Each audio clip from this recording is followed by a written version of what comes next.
इतनी ही भयावह तस्वीर और अलार्मिंग सिचुएशन पंजाब की है, क्योंकि पंजाब में एक शौर्य चक्र विजेता का मर्डर हो गया। क्या पंजाब में, सवाल यह है कि खालिस्तान फिर से एक्टिव हो रहा है? क्या 2020 रेफरेंडम के चलते शौर्य चक्र विजेता बलविंदर सिंह का मर्डर हुआ? क्या बलविंदर सिंह को खालिस्तानी आतंकियों ने मार डाला? ये वो सवाल है जो पंजाब के तरन तारन में खौफनाक वारदात के बाद उठे हैं। पंजाब के तरन तारन में शुक्रवार सुबह 6 बजे शौर्य चक्र विजेता बलविंदर सिंह का घर में घुसकर गोलियों से मर्डर कर दिया गया। वो बलविंदर जो आतंकियों के लिए काल थे, खालिस्तान के आतंकी जिनके नाम से कांपते थे। इसी को लेकर सवाल ये उठ रहा है कि क्या खालिस्तान आतंकियों ने बलविंदर को मारा? परिवार ये भी पूछ रहा है कि आखिर अमरिंदर सरकार ने बलविंदर सिंह की सुरक्षा क्यों हटाई? परिवार बलविंदर सिंह का अंतिम संस्कार न करने पर अड़ा हुआ है, इंसाफ की मांग कर रहा है। इंडिया टीवी भी लगातार परिवार के लिए इंसाफ की आवाज को बुलंद कर रहा है। हमारी संवाददाता गौनिका अरोड़ा सुबह से ही तरन तारन में बलविंदर सिंह के घर से रिपोर्टिंग कर रही हैं। सबसे पहले आपको स्पॉट की एक रिपोर्ट दिखाते हैं जहां पर यह पूरी वारदात हुई। गौनिका ने बलविंदर सिंह के भतीजे अमनदीप से बात की। उन्होंने हमें सब कुछ बताया, कैसे हमलावर घर में दाखिल हुए, कैसे बलविंदर पर उन्होंने गोली चलाई और फिर वो कहां से भागे।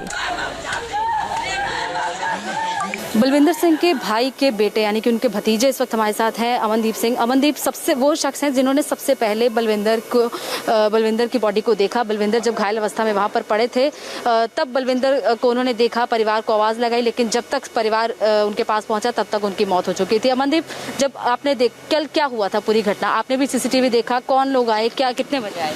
मैं 7:15 इनके घर में आया था।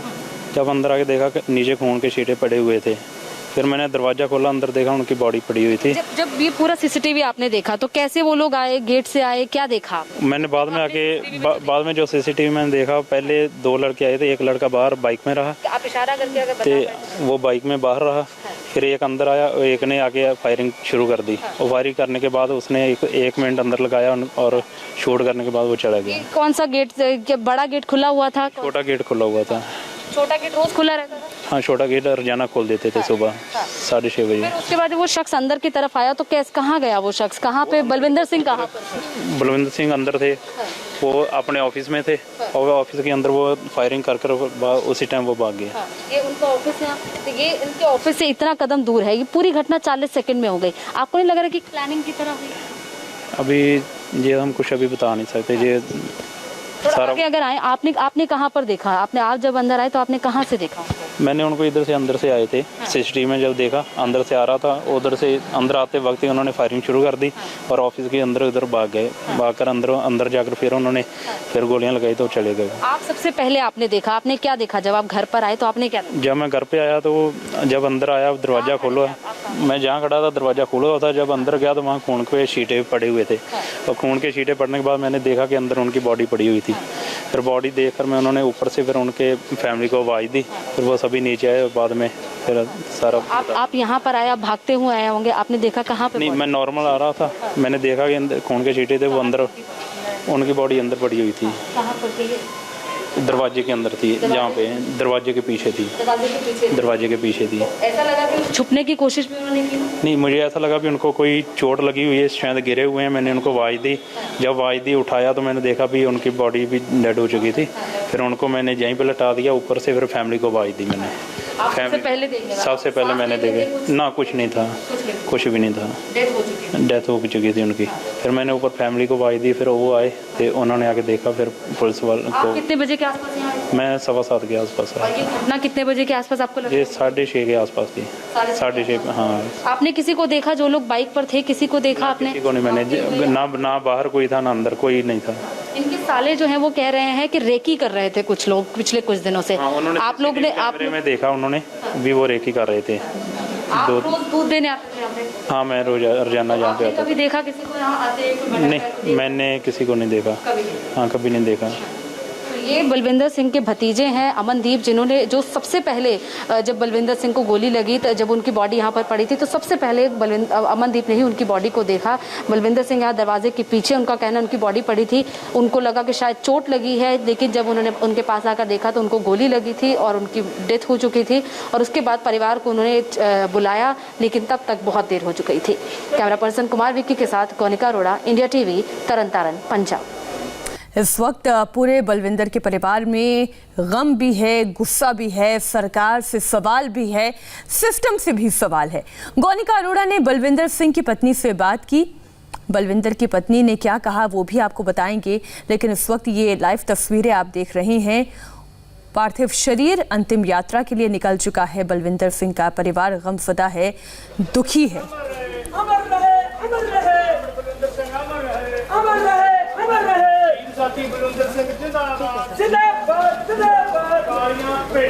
साल 1990 में जिस वक्त खालिस्तानी आतंकियों का बोलबाला था, तब अकेले बलविंदर सिंह ने 200 आतंकियों का सामना किया था और इसलिए उन्हें शौर्य चक्र से नवाजा गया था। हेलो परिवार के साथ बलविंदर आतंकियों से लड़े और वही तस्वीर इस वक्त हम आपको दिखा रहे हैं जब बलविंदर सिंह को शौर्य चक्र से सम्मानित किया गया था।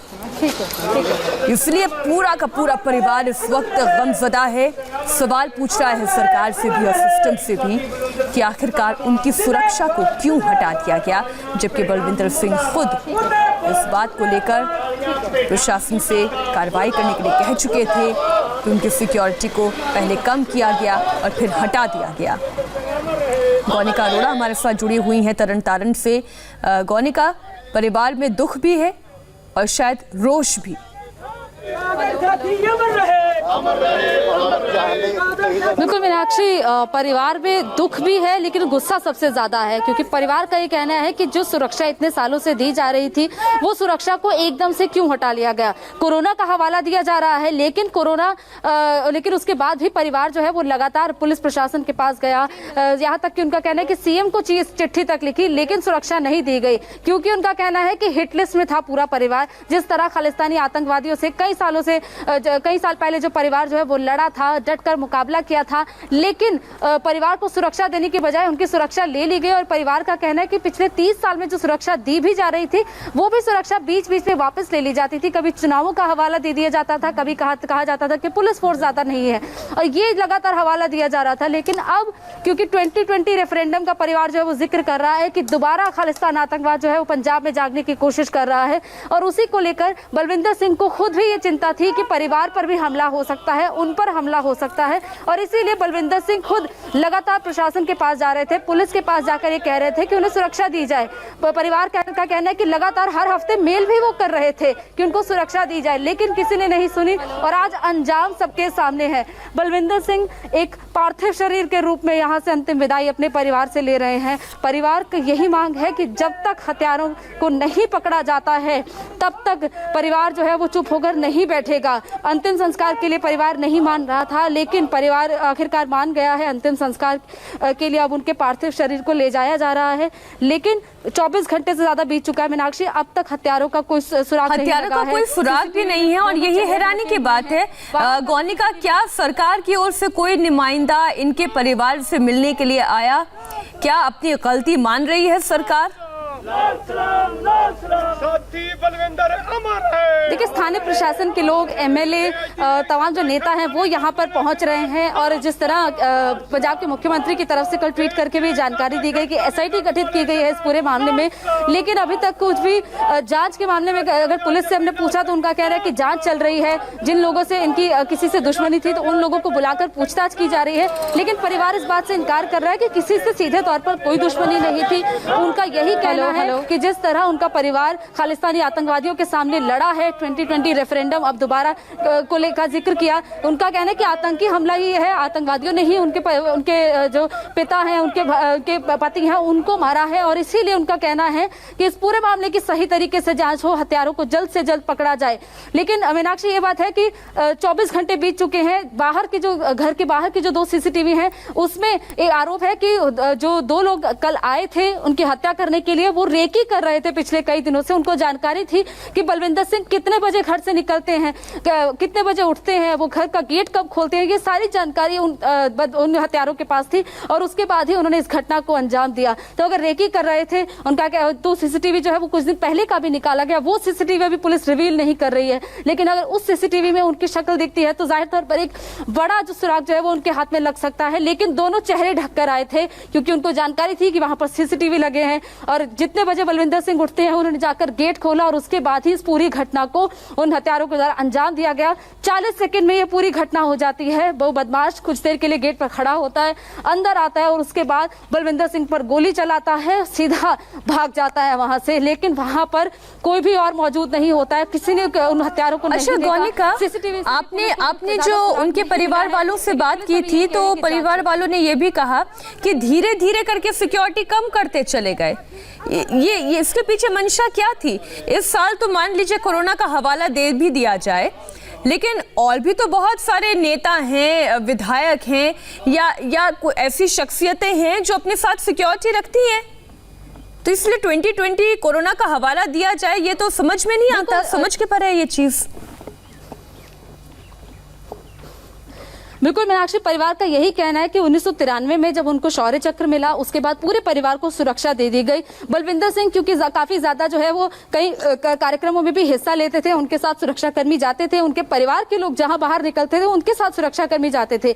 लेकिन पहले जितनी पुलिस फोर्स दी थी उसके बाद पुलिस फोर्स को धीरे धीरे कम कर दिया गया, कभी 4, कभी 3, कभी 2 और आखिर में उनके पास जो आखिरी जो सुरक्षाकर्मी था वो सिर्फ एक सुरक्षाकर्मी दिया गया था। लेकिन 22 मार्च को जब जैसे हमने डीएसपी से बात की, उनका कहना है कि ऊपर से ऑर्डर आया था कि सभी इस तरह जो सुरक्षा दी गई है पुलिस की उन्हें हटा दिया जाए क्योंकि कोरोना चल रहा है, पुलिस फोर्स जो है वो फ्रंट लाइन पे काम कर रही है, ऐसे में इस तरह सुरक्षा अभी नहीं दी जा सकती क्योंकि उन लोगों को घर पर रहना है, ये हवाला दिया जा रहा था। ये डीएसपी ने हमसे बात करते हुए कहा है। और इस तरह लेकिन जब बलविंदर सिंह को खुद ये एहसास हुआ कि इस तरह बिना सुरक्षा के रहना सेफ नहीं है उनके और उनके परिवार के लिए, वो कई बार पुलिस और प्रशासन के पास गए, उन्होंने कई बार ये रिक्वेस्ट की, कई बार मेल लिखा, लेटर लिखा, खुद जाकर मिलने की कोशिश की, लेकिन किसी ने नहीं सुनी, ना पुलिस ने ना प्रशासन ने। और हर कोई सिर्फ यही कहता है, किसी ने उनकी बात नहीं सुनी और अगर किसी ने बात सुन ली होती तो शायद बलविंदर सिंह आज यहाँ पर होते। और पुलिस कर्मियों की बात करें तो पहले आखिर में जो एक पुलिसकर्मी बचा था वो उसको भी ले लिया गया और उसके बाद से पिछले 5 महीनों से 5 से 6 महीनों से कोई सुरक्षाकर्मी उनके पास उनको नहीं दिया गया था। यही परिवार का कहना है। अब 3 सुरक्षाकर्मी यहाँ पर तैनात किए गए, लेकिन अब फायदा क्या, क्योंकि अब बलविंदर सिंह घर पर ही थे पिछले कई महीनों से और यही डीएसपी कह रहे थे कि घर पर रह रहे थे इसलिए सुरक्षा नहीं दी गई थी, घर पर आकर ही हत्या कर दी जाती है। तो काफी बड़ा ये मामला है। लेकिन अभी पुलिस यही कह रही है कि जांच चल रही है और ये डीएसपी ने हमसे ये भी कहा कि नेताओं की सिक्योरिटी भी हटा दी गई थी, जबकि ऐसा नहीं है।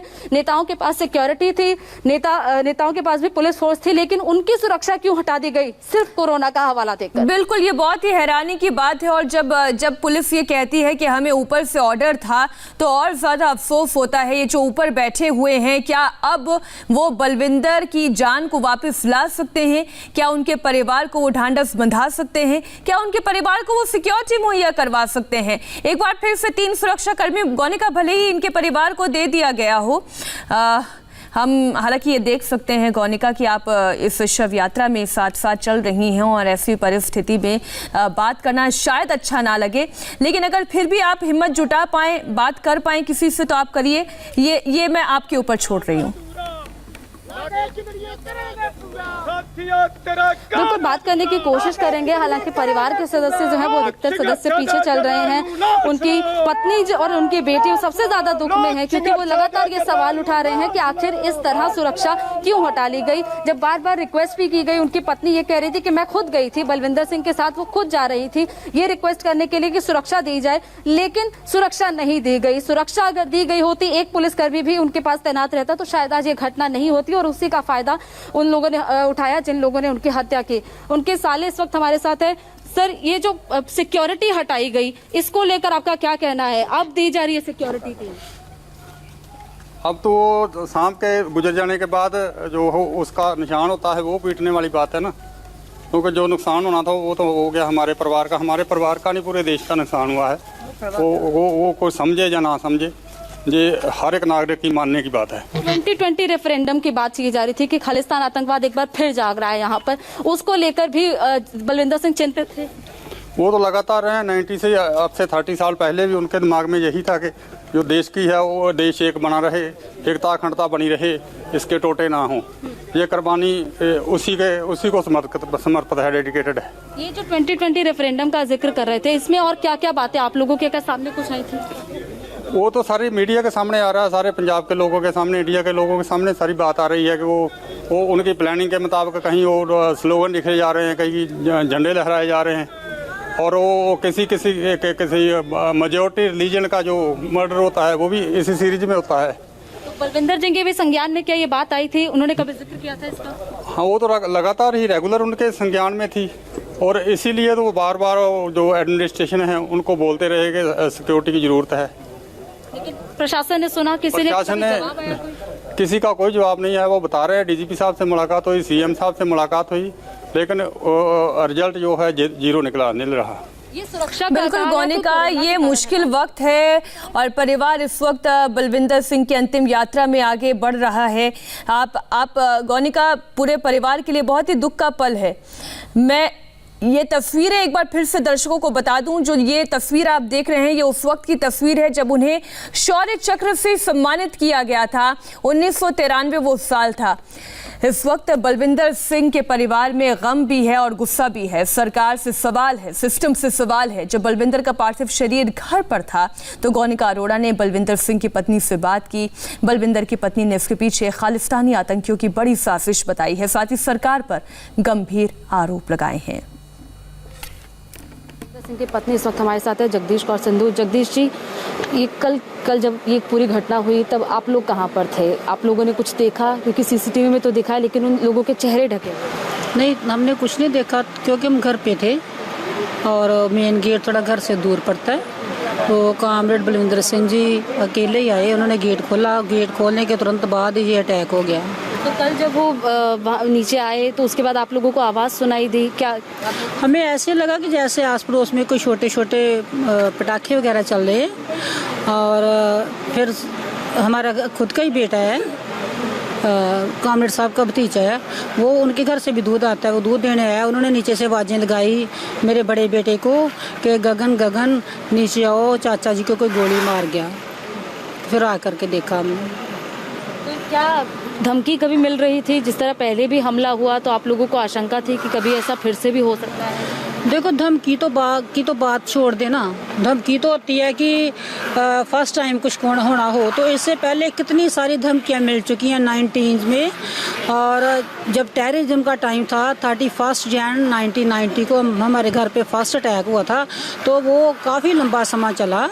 42 रजिस्टर्ड हमले और ऐसे अनगिनत हमले हैं जिनकी FIR दर्ज नहीं है, तो उसके अगेंस्ट हमने फ़ाइट किया।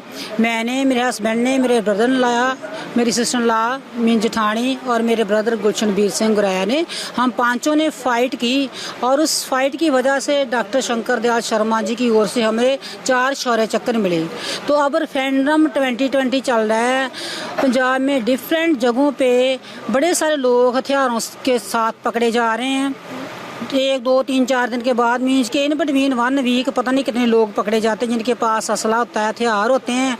उसके साथ साथ बड़ी सारी जगहों पे खालिस्तान के झंडे फहराए गए, इसके साथ साथ पोस्टर लगाए गए खालिस्तान के, और साथ साथ दीवारों पे खालिस्तान के नारे लिखे जा रहे हैं। तो इट मीन्स ये अंडरस्टूड है कि ये तो हमेशा के लिए थ्रेट है ना। स्टेटस सिंबल की वजह से बड़े सारे लोग सिक्योरिटी गार्ड्स लिए घूम रहे हैं। एक साइड पे वो फैमिली जो हिट लिस्ट पे है, उनकी सिक्योरिटी के लिए ना सेंट्रल गवर्नमेंट को चिंता, ना पंजाब को चिंता, पंजाब सरकार को चिंता, ना प्रशासन को, ना ही कोई जो इंटेलिजेंस एजेंसी हैं उन्हें कोई चिंता। गौनिका अरोड़ा ने बलविंदर सिंह की बेटी से भी बात की। बलविंदर की बेटी ने बहुत बड़ी बात कही। उन्होंने कहा कि उनके पिता 2020 रेफरेंडम को लेकर बहुत परेशान थे। उन्हें इस बात का अंदेशा था कि खालिस्तानी आतंकी इसे लेकर बड़ी साजिश रच रहे हैं। ये हम आपको सुनवाएंगे, लेकिन उससे पहले ये जरा तस्वीरें देखिए। बलविंदर जी का अंतिम संस्कार हो रहा है। बलविंदर सिंह का, उनका परिवार जिस पर गमों का पहाड़ टूट पड़ा है। सुरक्षा हाल ही के वक्त में हटाई गई थी और उसके बाद उनकी हत्या कर दी गई। खालिस्तानी आतंकी मूवमेंट। उनकी बेटी क्या कह रही हैं, सुनिए जरा उनको। बलविंदर सिंह की बेटी प्रणप्रीत कौर इस वक्त हमारे साथ है। प्रणप्रीत, कल जब ये पूरी घटना हुई, आप लोग भी घर पे थे, क्या हुआ, क्या सुना आप लोगों ने? पहले तो हमें जैसे वो थोड़ा पटाखों जैसी आवाज़ें सुनाई दी थी, तो हमें लगा कि शायद दिवाली की वजह से कोई पटाखे बच्चे वगैरह पहले ही चलाना स्टार्ट कर देते हैं, तो वो चला रहे होंगे। फिर बाद में वो मेरा कज़न ब्रदर है, वो थोड़ा अर्ली मॉर्निंग आते हैं दूध देने के लिए, उनके अपने हैं, तो वो आए तो उन्होंने पापा को देखा ऑफिस में वो गिरे हुए थे। तो उन्होंने बाद में हमें यहाँ से नीचे से, हम ऊपर 2nd फ्लोर पे रहते हैं, तो उन्होंने नीचे से आवाज़ लगाई कि वीर जी, मेरे बड़े ब्रदर का नाम लिया कि कोई गोली मार गया है। तो फिर हम भाग के नीचे आए, तो हमारे आने से पहले पापा तो नहीं थे, वो वहाँ पे गिरे हुए थे। 2020 रेफरेंडम, अभी 2020 की बात हो रही थी, जब से ये साल स्टार्ट हुआ था तब से बहुत ज़्यादा उनको टेंशन हो रही थी कि उन्होंने फिर से वही हरकतें करना स्टार्ट कर दिया है कि वो खालिस्तान के नारे लगाना और कहीं ना कहीं ऐसे निशानी छोड़ देना कि हिंट मिलता रहे कि खालिस्तान से रिलेटेड है। कहीं से उनको वेपन मिलते थे, पुलिस वालों को ऐसे आदमी मिलते थे जिनके पास वेपन हुआ करते थे, तो वो बाद में पता चलता था कि उनका लिंक है खालिस्तान के साथ। तो ऐसी बातें हमें मम्मा बताते ही रहते थे कि ये देखो फिर से खालिस्तान का ये पकड़ा गया, यहाँ से पकड़ा गया, वहाँ से, तो उसकी वजह से ज़्यादा चिंतित हो जाते थे कि ये बहुत ज़्यादा फैल रहा है, इनको फंडिंग हो रही है बाहर से, तो बहुत ज़्यादा रिस्क है इस चीज़ का। आपके परिवार में 4 लोग शौर्य चक्र से सम्मानित है, चारों ने जिस तरह लड़ाई लड़ी आतंकवाद के खिलाफ। आपके पिता आज नहीं है इस दुनिया में, लेकिन जिस तरह उन्होंने लड़ाई लड़ी, क्या बातें उनकी याद आती हैं? और आपने भी क्या वो दौर देखा? नहीं, मैं तो तब नहीं थी, मेरे बड़े ब्रदर थे, वो 1 साल के थे, 1.5 साल के थे। जब आपने सुना इन सब के, हाँ, पता चला जब आप बड़ी हुई तब? हाँ जी, डॉक्यूमेंट्रीज देखी हमने, मैगजीन्स वगैरह में उनकी न्यूज़ जो थी, वो आर्टिकल्स वो सारे पढ़े हैं। तो वो जब देखते थे, मम्मा से बात सुनते थे कि ऐसे हुआ करता था, हम सुनते ही रहते थे कि ऐसे, जब दिवाली आती थी पटाखे चलते थे तो मम्मा बोलते थे कि ऐसी आवाज़ें आती थी तब हमारे घर पे। तो हमारे गूज बम्प्स हो जाते थे कि कितना कुछ फेस किया है उन्होंने, कितना ऊपर मोर्चा बनाया हुआ था घर के ऊपर, वहाँ पे जाते थे, वहाँ से फायरिंग करते थे। मम्मा, पापा, ताया जी और ताई जी और मामा जी भी आए हुए थे। वो 5 लोग थे और बहुत सारे 100-200 लोग आते थे अटैक करने के लिए, हैंड ग्रेनेड्स वगैरह यूज़ करते थे। तो वो सुनकर तो हमें डर लगता था कि, मुझे लगता था चलो फाइनली वो टाइम चला गया है, अभी ऐसा कुछ नहीं होगा। आपने कभी सोचा कि अब अगर इस तरह का माहौल बन रहा है तो यहाँ से कहीं और जाया जाए, या फिर आप लोग यहीं रहने के? नहीं, यहाँ से वो तो भागने वाली बात हो गई ना, वो तो नहीं हो सकता था कि हमारा अपना ये बर्थ प्लेस है पापा का भी, और हमारा घर है, यहाँ पे काम है, पैली वगैरह, वो चीज़ तो पॉसिबल नहीं है कि उस डर से। वो तो इनका वो ड्यूटी बनती है ना, जैसे गवर्नमेंट की ड्यूटी बनती है, पुलिस की ड्यूटी बनती है हमें सिक्योरिटी देना। ये तो नहीं है कि वो सिक्योरिटी नहीं दे सकते हैं तो हम भाग के चले जाएं, वो चीज़ तो फिर और लेवल पे वो गलत हो जाती है बात। हम अपना घर छोड़ के तो पहले भी नहीं भागे थे, मम्मा पापा तो लोग चले जाते थे इधर उधर, गांव के लोग छोड़ जाते थे अपने घर को शाम को, लेकिन वो नहीं छोड़ के गए अपने घर को। तो वो तो आज भी पॉसिबल नहीं है, सारा कुछ हमारा यहाँ पे है। तो बलविंदर सिंह अपने आखिरी सफर पर हैं, उनकी बेटी को आप सुन रहे थे। परिवार पर गमों का पहाड़ टूट पड़ा है। गोनिका अरोड़ा वहाँ मौजूद हैं। ये बलविंदर सिंह की आखिरी अंतिम दर्शन की तस्वीरें।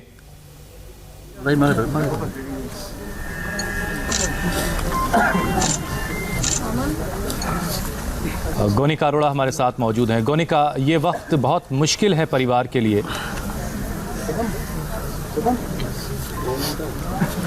बिल्कुल हुसैन, परिवार से जब हमने बात की तो परिवार बहुत दुख में है, क्योंकि कई साल से उनकी पत्नी जो है, उन्होंने हर कदम पर उनका साथ दिया है, फिर चाहे वो आतंकवाद से लड़ना हो या फिर ज़िंदगी के किसी भी पल में उनकी पत्नी हमेशा उनके साथ रही है, और उनकी पत्नी के लिए सबसे मुश्किल भरा ये समय है।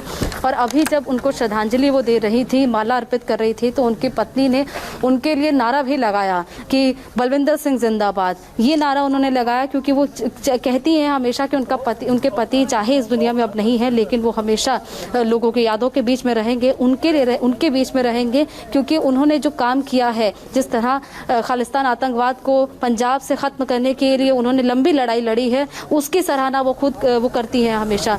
अब उनके बेटे से हमारी जब बात हुई तो उनका कहना था कि जब भी बलविंदर सिंह घर से बाहर जाते थे तो कुछ भी होता था पूरे दिन में, जब जितने घंटे वो बाहर बिताते थे, जहाँ जाते थे, जो भी करते थे, किसी से बात करते थे, वो सारी बातें घर पर आकर बताते थे और परिवार से इतने ज़्यादा करीब थे क्योंकि लॉकडाउन में वो कई महीने घर पर रहे। उनकी बेटी का कहना था कि लॉकडाउन में कितना वक्त उन्होंने साथ में बिताया है। उस दिन भी जिस दिन उनकी हत्या हुई, परसों रात को भी कई देर तक बैठकर उन्होंने अपने बच्चों के साथ बात की, लेकिन जब सुबह बच्चे सो रहे थे, उनकी पत्नी भी उनके साथ, हमेशा जब सुबह उठती थी तो उनकी पत्नी उनके साथ उठकर सुबह नीचे जाती थी, गेट खोलते थे वो लोग, पौधे में पानी देते थे, लेकिन सिर्फ कल का वो दिन था जिस दिन उनकी पत्नी उनके साथ नहीं गई, वो अकेले गए और उसके बाद वो कभी लौट कर नहीं आए। और परिवार की तस्वीरें भी हम देख रहे हैं कि किस तरह सबकी आंखों में आंसू हैं और लोग बहुत दूर दूर से भी आए हैं कहीं उनको अंतिम विदाई देने के लिए, क्योंकि उन्होंने जो भी किया है पंजाब के लिए, जिस तरह आतंकवादियों से उन्होंने मुकाबला किया, आतंकवाद को ख़त्म करने के लिए उन्होंने लंबी लड़ाई लड़ी, उस चीज़ को हर कोई याद कर रहा है, हर कोई उन्हें यहाँ पर अंतिम विदाई देने के लिए पहुँचा है। और भारी भीड़ इस वक्त यहाँ पर है, कोरोना काल है, लेकिन लोग अपने आप को रोक नहीं पाए क्योंकि लोगों का कहना है कि एक हीरो की आज विदाई हो रही है। एक हीरो जिसने अपने ही घर पे बंकर बनाए थे, आतंकवादियों का डटकर सामना किया था, आतंकवादियों से लड़ाई लड़ी थी। एक तरफ से आतंकवादी फायर करते थे तो जवाबी फायर जो है वो इनके घर से 4 से 5 लोग करते थे, क्योंकि परिवार के सभी लोगों ने ये लड़ाई लड़ी। और बलविंदर सिंह काफ़ी कई मंच पर जाकर बात भी करते थे इस बारे में, और जब शौर्य चक्र से सम्मानित किया गया तो एक बहुत ही गौरव का पल था। परिवार को सुरक्षा भी दी गई क्योंकि परिवार आतंकियों की हिट लिस्ट पर था, लेकिन कई साल उनकी बेटी का कहना है कि उन्होंने सोचा भी नहीं था, क्योंकि वो खुद ईजी ले लेते थे इस बात को, वो सोचते थे कि अब ऐसा कुछ नहीं होगा, अब सब माहौल जो है वो ठीक हो गया है। लेकिन बलविंदर सिंह क्योंकि जानते थे कि इस वक्त क्या माहौल चल रहा है, 2020 रेफरेंडम की बात उनके परिवार ने की है। उनका कहना था कि 2020 रेफरेंडम को लेकर वो चिंतित थे, जिस तरह आतंकवाद को फिर से बढ़ावा देने की कोशिश की जा रही थी पंजाब में, उसे लेकर वो चिंता जता रहे थे। और इसीलिए उनके बलविंदर सिंह चिंतित थे अपने परिवार के लिए, अपने बच्चों के लिए, और इसीलिए वो सुरक्षा के लिए लगातार अलग अलग जगह पर जा रहे थे कि सुरक्षा मिल पाए उनके परिवार को। लेकिन ना पुलिस ने सुना, ना प्रशासन ने सुना, ना सरकार ने सुना, किसी ने नहीं सुना। मुख्यमंत्री तक को उनका कहना है कि पत्र लिखा गया था उनके द्वारा, मेल किया गया था, लेकिन किसी ने नहीं सुना। लेकिन अगर सुरक्षा दे दी जाती तो शायद आज बलविंदर सिंह अपने परिवार के बीच होते, शायद अब जिस तरह 2020 रेफरेंडम गोनिका, एक दुखों का पहाड़ टूटा है परिवार पर और बहुत सारे सवाल सरकारों पर भी हैं कि एक ऐसा शख्स जो आतंकवाद के खिलाफ जिसने बड़ी लड़ाई लड़ी, उसे आखिर इस तरह से अकेला क्यों छोड़ दिया गया। बलविंदर सिंह से आतंकी खौफ खाते थे, खालिस्तानी आतंकियों से बलविंदर खुलकर लोहा लेते। 1990 में बलविंदर सिंह ने एक साथ 200 आतंकियों को खदेड़ दिया था। इंडिया टीवी रिपोर्टर गोनिका अरोड़ा भिकीविंड गांव के उस घर में भी पहुंची जहां पर रहकर बलविंदर और उनके परिवार से दहशतगर्दों को मुंह की खानी पड़ी। कॉमरेड बलविंदर सिंह की कल गोली मारकर हत्या कर दी गई, लेकिन उनके जज्बे को कोई नहीं भूल सकता। उनका जज्बा आतंकवादियों से लड़ने का, खालिस्तान आतंकवाद को पंजाब से खत्म करने का, वो जज्बा आज भी सबके दिलों में याद है। उनका पूरा परिवार इसमें उनका साथ देता था, उनके भाई, उनकी पत्नी, उनकी भाभी, सब लोग इसमें उनका साथ देते थे और ये काम जो है वो अपने घर से करते थे।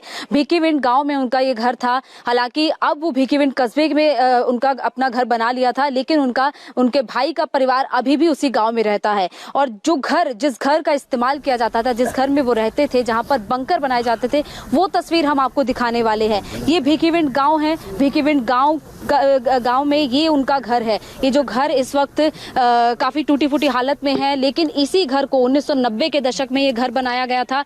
90 के दशक का ये घर है। और जब 91-92 में खालिस्तान आतंकवाद पंजाब में काफी ज्यादा जोरों शोरों पर जो है खालिस्तानी आतंकवादी जो है पूरे जोरों शोरों से पूरे पंजाब में उत्पात मचाते थे, तब बलविंदर सिंह ने अपने परिवार के साथ इस तरह अपने घर में बंकर बनाकर आतंकियों का मुकाबला किया था। ये बंकर जो है, ये जो नीचे आप एक कमरे की तरह देख रहे हैं, ये कमरा को बंकर की तरह इस्तेमाल किया जाता था। और ये बंकर किस तरह होता था, देखिए ये जो सामने की तरफ है, ये एक छेद आपको दिखाई दे रहा है जिसमें से इस वक्त धूप दिख रही होगी, लेकिन इसी छेद का इस्तेमाल किया जाता था। यहाँ पर वो अपनी पिस्तौल, अपनी गन लगाते थे और यहीं से वो आतंकवादियों पर गोलियां चलाते थे। और इस तरह के जो छेद हैं, ये पूरी दीवार में, पूरे इस कमरे नुमा बंकर में, ये पूरे छेद जो है वो अलग अलग जगह पर होते थे। और ये एक बंकर है, ये एक बंकर आपको दिखाई दे रहा है, इसके ऊपर और भी 2 मंजिलें होती थी। काफी ऊंचा ये घर होता था, पूरे गांव में कहें तो पूरा ऊंचा घर था। और इसी घर का इस्तेमाल, इसी घर में बंकर बनाकर इस्तेमाल किया जाता था, तो जहां से आतंकवादियों को निशाना बनाया जाता था, आतंकवादियों का मुकाबला किया जाता था। ये पूरा घर जो है, ये आपको पूरा घर दिखाई दे रहा है। ये घर के ऊपर छत, घर के नीचे कमरे होते थे जहां पर वो रहते थे, और घर के ऊपर जो छत थी उसके ऊपर इस तरह ये बंकर बनाया जाता था। देखिए लोहे का दरवाजा लगाया गया है ताकि लकड़ी का दरवाजे का इस्तेमाल नहीं किया गया, ताकि अगर किसी भी तरह की कोई मुसीबत आती है, दरवाजे को बंद करना पड़ता है, तो लोहे का दरवाजा ज्यादा मजबूत होता है, इसीलिए इस तरह लोहे का दरवाजा यहाँ पर लगाया गया था। 2 मंजिलें और थी, उनको अभी ढा दिया गया है, लेकिन ये पूरा जो है इस्तेमाल किया जाता था इन बंकरों का, ताकि आतंकवादियों का मुकाबला किया जा सके। और जिस तरह उनके परिवार के लोगों से बातचीत करके पता चला कि यहाँ से वो गोलियां चलाते थे, दूसरी तरफ से आतंकी गोलियां चलाते थे, और किस तरह मुकाबला पूरा परिवार करता था। बलविंदर सिंह जो कि खालिस्तान आतंकवाद को पंजाब से खत्म करना चाहते थे, उनको सुरक्षा भी दी गई थी, लेकिन सुरक्षा हटा ली गई। परिवार का लगातार यही कहना है कि सुरक्षा नहीं हटाई गई होती तो आज बलविंदर सिंह उनके बीच में होते। यहाँ वक्त एक छोटे से ब्रेक का, फौरन लौट रहे हैं कुछ और खबरों के साथ।